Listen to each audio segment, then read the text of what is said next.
Assalamualaikum good people. Okay guys, selamat Hari Raya. First and all, Acah nak ucapkan kepada korang semua, macam mana? Raya okay, mantap kan? Okay guys, gaya-gaya juga channel ni kena jalan lah. Nampak tak korang lain beraya, Acap bagi konten lagi. Okay, mungkin korang sekarang tengah tengok dengan saudara mara ataupun adik-beradik kan. So Acap ucapkan selamat Hari Raya kepada semua.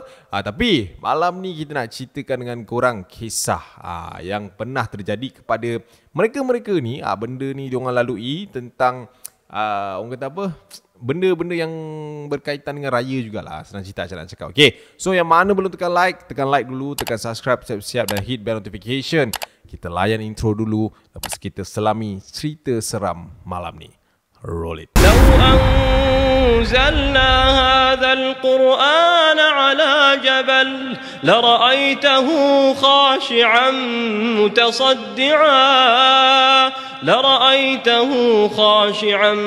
متصدعا من خشية الله وتلك الأمثال نضربها للناس لعلهم يتفكرون. Okay guys, untuk cerita yang pertama, cerita yang pertama ni dah ready ke sekalian semua? Okay guys, cerita yang pertama ni dia berkaitan dengan seorang pekerja kurier.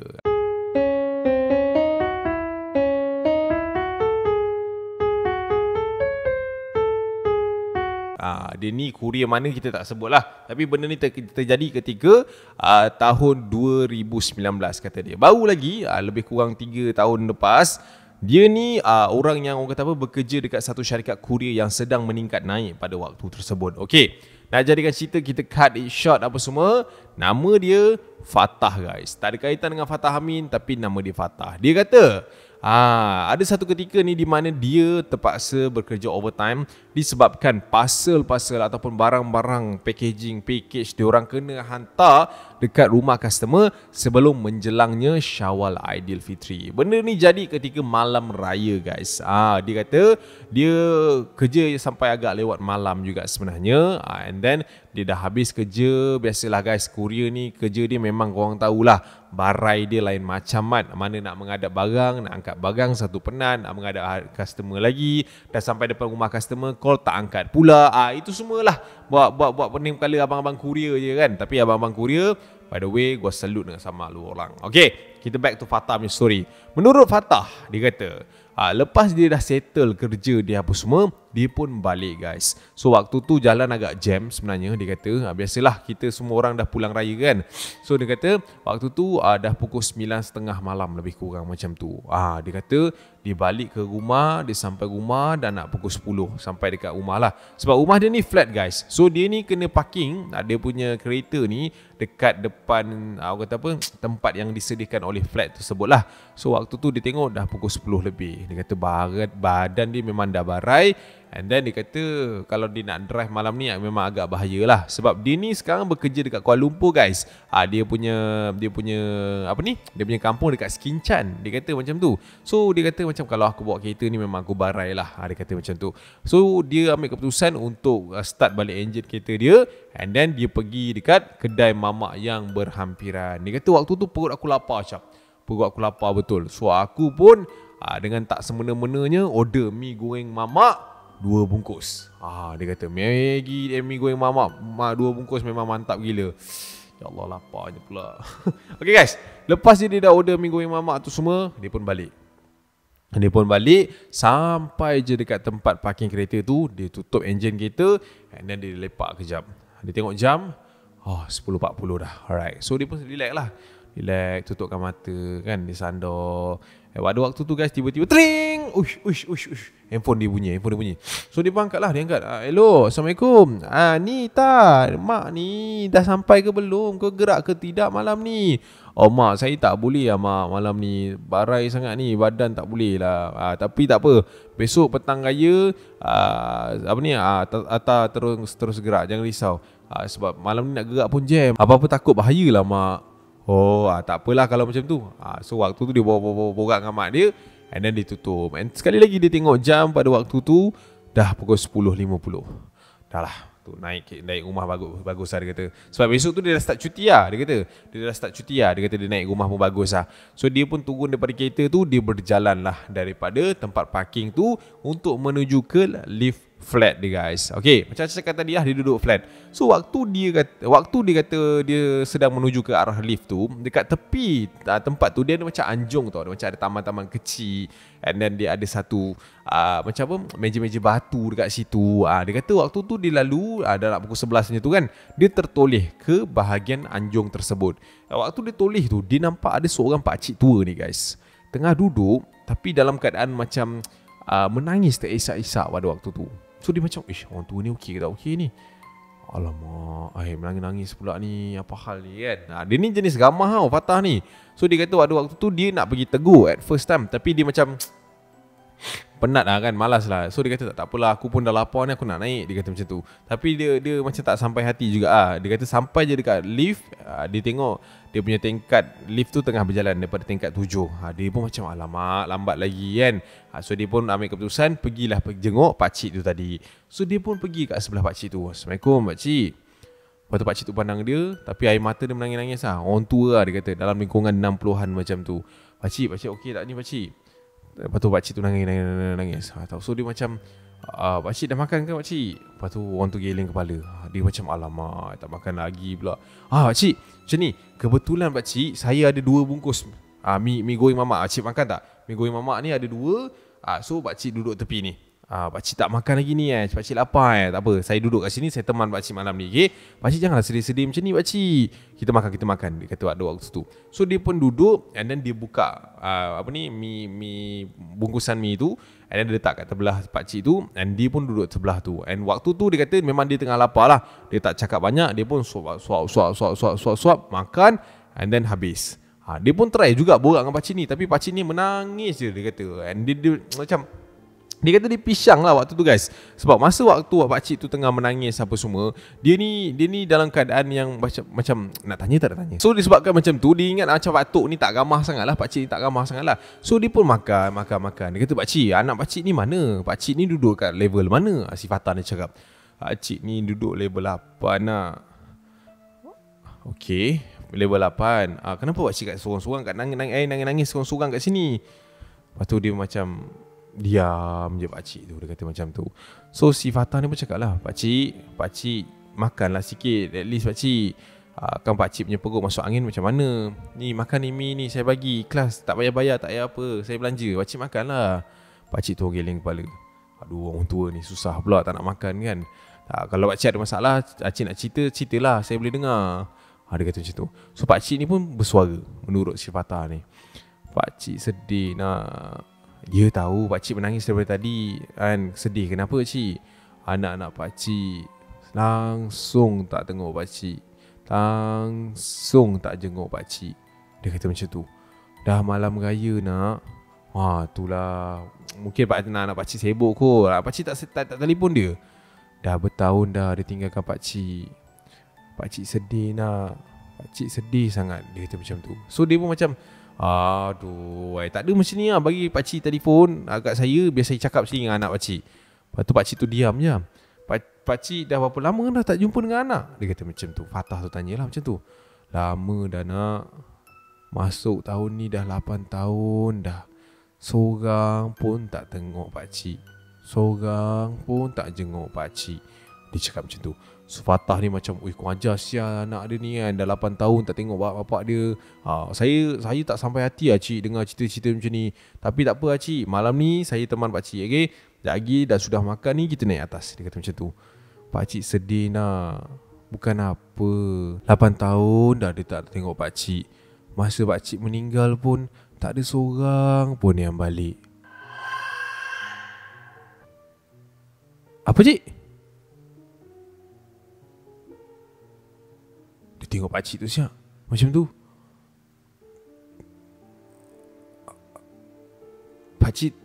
Pakcik tak nak makan pakcik. Pakcik tak nak makan, saya angkat lah pakcik Dia dah realize something tau guys. Dia pun tutup bungkusan dia. Dia angkat bungkusan pakcik tu, letak balik dalam plastik. Pakcik tak nak makan, tak apa, saya naik dulu pakcik. Dia pun jalan. Dia pun jalan pergi kat lift. Dia toleh tengok belakang tu. And bila dia toleh guys ke arah bangku batu yang dia duduk tadi, dia tengok pakcik tu tengah duduk pandang ke arah dia. Tadi pakcik tu membelakangkan dia. Sekarang pakcik tu tengah pandang belakang, mengarahkan pada dia. And dia macam, Allahu Akbar. Ya Allahu Akbar. Dia pun terus pergi kat lift. Dia tekan laju. Lift tu terbuka. Dia pun naik atas guys. And pada waktu tu dia kata dia nak buka pintu rumah pun menggigil tangan dia. And dia macam faham tak? Dia tak tahu nak react apa waktu tu. Dia masuk dalam, dia mandi, dia semayang. And waktu tu dia tidur lah. Dia kata dia demam besok sampai tak nak balik raya. Dia demam besok. And dia kata waktu besok tu dia gagahkan diri juga untuk turun. And then dia sampai dekat post guard tu, dia jumpa dengan Pak Ajib. Pak Ajib AJIB. Pak Ajib. Sebab Pak Ajib tu duduk situ kan. Dia tanya, Pak Ajib, saya nak tanya sikit Pak Ajib.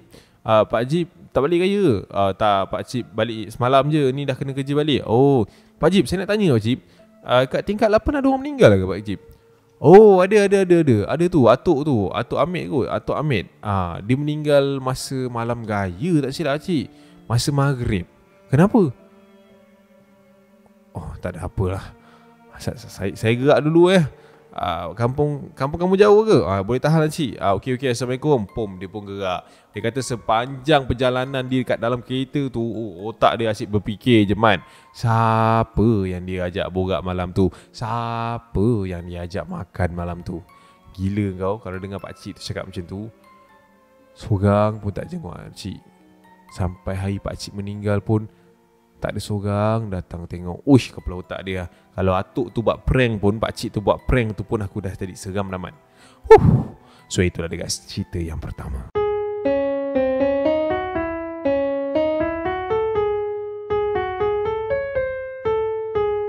Cerita yang pertama. Kalau jadi dekat kita, apa kita hendak buat? Lari-lari. Memang lari lah guys. Okay, kita move on ke cerita yang kedua guys. Cerita yang kedua ni dia berkaitan dengan seorang student. MPP lah senang cerita. Benda ni pun jadi guys masa hari terakhir bulan Ramadan. Kita dah raya sekarang tak apa kan, masa bulan Ramadan lah tak apa, dah raya ni yang seram. Tapi tak apalah, lantaklah kan. Okay guys, untuk cerita yang kedua ni, okay, nama yang dihantar kepada Acap adalah Fadil.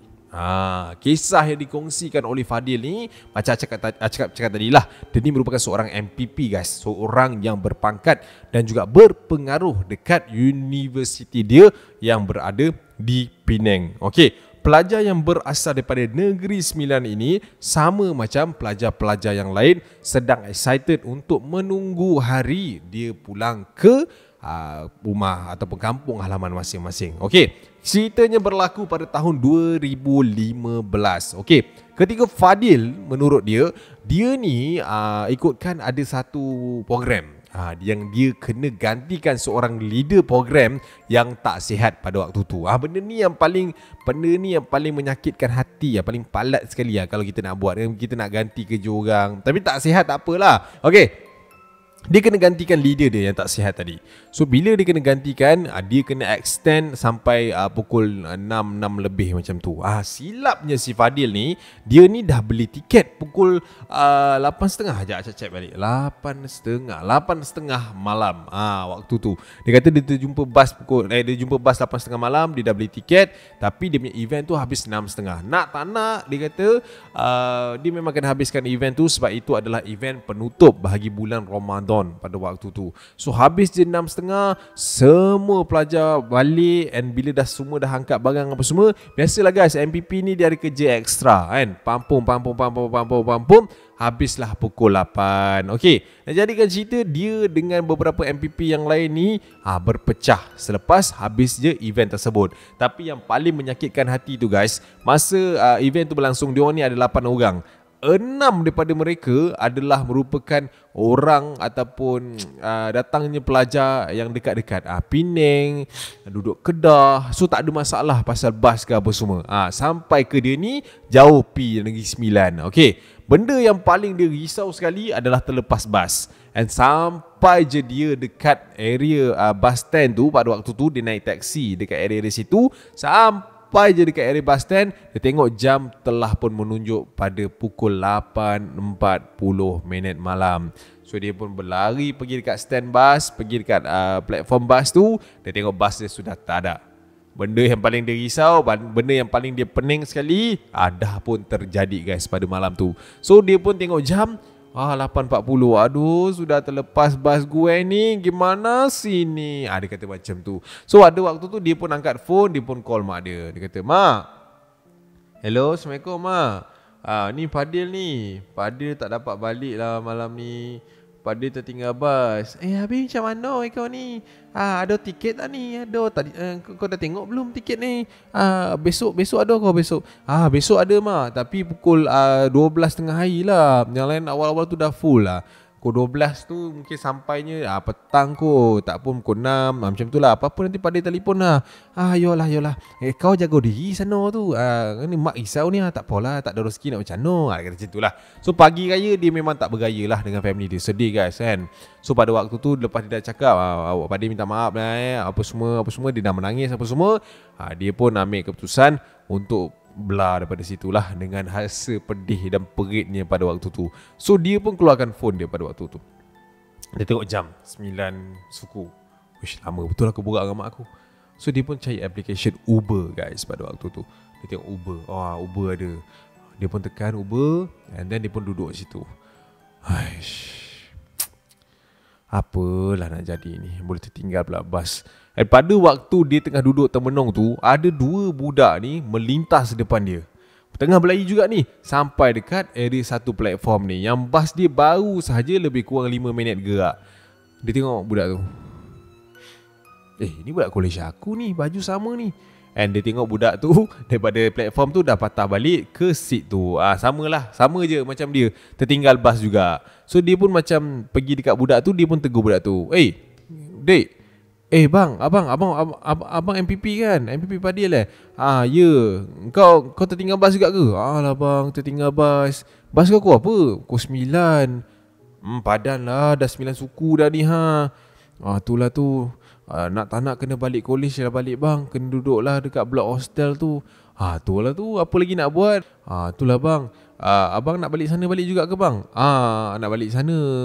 Nak ikut-ikutlah sekali. Aku dah order Uber tu. Jom lah naik sekali. Lepas tu budak tu tanya dia, boleh ke bang? Apa tak boleh pula? Dah satu jalan kan. Dia ingin kau pening-pening. Yelah. So dia orang pun angkat bag and pergi ke arah tempat untuk menunggu Uber tu guys. And waktu dia orang berjalan ke arah depan, tiba-tiba Fadil ni terdengar satu suara yang seperti seolah-olah menegur dia daripada belakang. Dia nak ikut macam tu waktu tu. So Fadil ni pun macam boleh lah. Dia tulis sikit dia. Ikutlah. Jom. Dia waktu tu. So dia macam faham tak? Dia macam tak pandang habis, tapi dia dengar suara. And then waktu dia dah sebut, dia kata ikutlah, jom. So waktu tu lah baru dia pusing ke belakang untuk tengok siapa yang tegur aku tu. Dia tegur, dia pusing ke belakang. And budak dekat belakang dia tu cakap kat dia, abang cakap dengan siapa bang? Siapa yang nak ikut bang? Bila dia toleh, dia tengok ada 2 orang je kat situ. Ush, alamak. Waktu tu dia dah berdarah-darah lah. And dia tahu waktu tu dia tengah orang kata ditegur oleh something macam tu. Dia macam Okay. Alright. Dia rasa macam tu. Tak ada apalah, jom lah jalan. So dia pun suruh budak 2 orang tu jalan dekat depan dia, sementara dia berada di belakang. And waktu dia dekat belakang tu, dia memang dah seram sejuk lah. And dia pun start baca doa kursi apa semua dalam hati dia. And sampailah dia dekat tempat menunggu Grab tu. And waktu dia tengah tunggu Grab tu guys, dia kata keadaan dekat situ macam gelap-gelap jugalah, gelap gelita juga sebab dah pukul 10 lebih kan. So dia kata waktu tu yang ada cuma cahaya jalan, lampu jalan pada waktu tu. So dia pun macam tunggu Grab. And Grab pun sampai. Budak-budak ni pun masukkan barang dekat dalam bonet. And samalah macam dia juga. And then budak-budak 2 tu duduklah dekat seat belakang. Sampailah kat Fadil ni, Fadil buka pintu untuk duduk dekat seat depan. So waktu Fadil nak masuk dekat seat depan tu, dia teringat dia nak pakai earphone. Dia tengok dia gaba-gaba poket dia, earphone tak ada. So dia pun pergi dekat belakang, dekat bonet, dia buka and then dia angkat dia angkat dia angkat earphone dia lah daripada dalam bag tu. And lepas dia letak barang dekat dalam bonet tu kan, dia dah tutup bonet tu apa semua, dia nak pergi depan balik. Kan aku cakap kan pintu tu dia terbuka kan. Dia nak pergi depan guys untuk tutup pintu tu. Dan bila dia nak masuk ke dalam kereta tu guys, dia ternampak dekat seat pemandu depan tu dah ada orang. Dia macam lepas tu dia macam tengok teliti je kan orang yang kat dalam Grab tu, dalam Uber tu. Ni bukan orang ni, dia kata waktu tu. And dia pun tak cakap banyak, dia pun pergi depan, and then dia pun tutup pintu Uber tu, and dia pun pergi duduk belakang. Dia duduk belakang, and budak tu tanyalah, bang, kenapa tak duduk depan? Kita orang okey je duduk belakang. Oh tak apa. Biar je lah depan tu kosong. Aku okey nak duduk belakang. So dia pun berjalan. So kereta tu pun berjalan menuju ke college diorang. Nak jadikan cerita guys, yang bawa kereta tu seorang India. So India tu tak banyak cakap sangat, tak ada interact apa semualah. So Fadil ni pun duduk termenung kan. And waktu tu Fadil kata dekat depan seat dia tu, dia duduk betul-betul kat belakang seat penumpang tu. And waktu dia kata dia tengah duduk tu, dia nampak guys daripada belakang tangan tu macam kat bawah. Faham tak? Ni seat kereta tu, tangan dia macam ni, dia nampak benda tu kat situ. And dalam kereta tu dia ada bau wangi yang sangat-sangat wangi pada waktu tu. Tapi dia tak tegur apa-apalah. Dia pun tutup mata, dia pun buat-buat tidur. Sampailah dekat satu kawasan ni, dia orang terdengar bunyi macam ni. Macam tu. Lepas tu yang sebelah ni terperanjat lah. Sebab dia orang tengah tidur kan, tersentak. Dia pun dia orang yang sebelah ni pun terperanjat lah. Sebab dia seorang dia tak tidur tau waktu tu. Yang dua orang ni macam dah lelap. And then dia macam bunyi macam tu. Lepas tu kejut, bang, abang okey tak bang? Kenapa? Saya dengar bunyi lah abang, daripada abang. Bunyi macam mana? Dia bunyi macam tu bang. Tak ada, mana ada. Tak payah fikirlah, tidur. Pada waktu tu guys, Fadil ni tahu bunyi tu datang daripada depan sebenarnya. So dia pun diam, dah tak apa, tidur.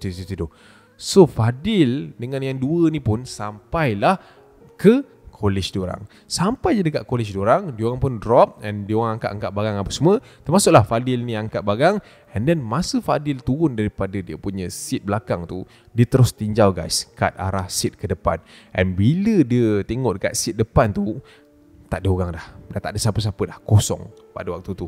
So Fadil tu macam okey lah, mungkin dia nak tumpang saja gitulah kan. And mungkin dia dah drop dekat mana-mana. And pada waktu tu diorang pun angkat naik atas sampai kat blok diorang. And paling menyeramkan guys, diorang kata blok diorang ni adalah merupakan blok yang paling hujung sekali dekat dalam college diorang. Sebab itu je blok kecemasan yang pihak college sediakan. Andai kata ada pelajar-pelajar yang terlepas bas macam diorang ni. Tapi yang paling menyeramkan dekat belakang tu hutan. Itu yang buat diorang seram. Tapi budak dua orang ni tak tahu. Yang tahu tu Fadil je. Sampai je dekat bilik hostel tu, diorang dah letak barang apa semua. Fadil tu cepat-cepat bergegas pergi dekat depan pintu. And dia pun melaungkan azan guys pada waktu tu. Dua orang budak ni macam blur lah, kenapa nak kena azan bagi kan. Lepas tu Fadil dia cakap, aku nak jaga keselamatan kita semua. Aku takutlah kalau ada yang ikut, ada yang masuk. Kita azan je lah buat jaga-jaga. So itulah dia. Lepas je malam tu, malam tu dah settle apa semua, diorang bangun pagi besok nak bersiap nak pergi balik kampung apa semua. And tiket bas diorang semua sama pukul 12 lebih. And waktu tu lah Fadil cerita dekat dua orang junior dia ni. Memang seram lah guys cerita dia tu. So itulah dia guys, cerita yang dikongsikan oleh Fadil kepada kita. Siapa yang ikut dia, siapa yang yang ada dekat dalam kereta tu, dia pun tak tahu, wallahualam. Tapi dia ada kongsikan sedikit yang dia kata dia ni memang ada anugerah untuk melihat something ni. Tapi dia kata dululah masa dia form 4, form 5, itu adalah waktu yang paling rancak dia nampak benda-benda ni. Lepas dia dah masuk college ni dah kurang. Tapi masa malam tu dia nampak semula lah benda-benda macam ni. Tapi wallahualam lah guys, benda-benda macam ni kan misteri alam, kita pun tak tahu kan. So itulah dia guys, dua cerita yang Acap nak kongsikan kepada korang. Terima kasih yang mana dah stay sampai ke minit yang ini. Korang memang sempoi guys. Okay, Acap ucapkan korang selamat Hari Raya. Berapa kali nak ucap. So jomlah kita beraya. Cerita dah habis dah. Dah apa lagi. I see you when I see you. Assalamualaikum. Makan ketupat, makan gendang. Jangan lupa saya yang tengah lapar. Alright, bye.